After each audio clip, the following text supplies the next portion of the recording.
Bonjour à toutes et à tous, bienvenue à la revue de presse du Canadien de Montréal du 13 décembre 1909. Une présentation de Raconte-moi mes ancêtres. On se souvient que le 11 décembre, on apprenait que Jack Laviolette avait maintenant 7 000 $ pour signer des joueurs. Le 13 décembre, suite à une rencontre des dirigeants de la National Hockey Association, dans la presse, au début de l'article, on parle toujours de la chicane qu'il y a eu entre les deux ligues. Mais on spécifie que la National Hockey Association sera la meilleure ligue professionnelle au Canada. Parce que oui, un peu partout au Canada, il y a d'autres ligues qui se forment. C'est ici qu'on va connaître la première fois la cédule alors que le Cobalt affrontera le Canadien au Jubilé de Montréal le 7 janvier 1910. On met ça à nos agendas. Malgré la rencontre des dirigeants, l'affaire Pitt va encore faire couler de l'encre.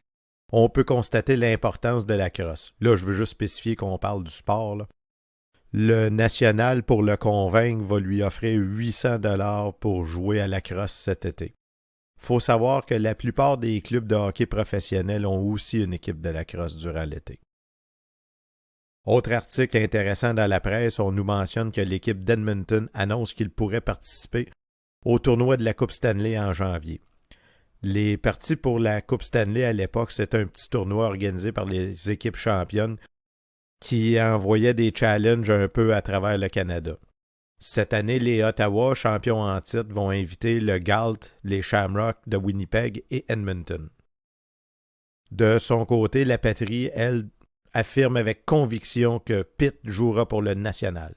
L'article est un peu long mais intéressant.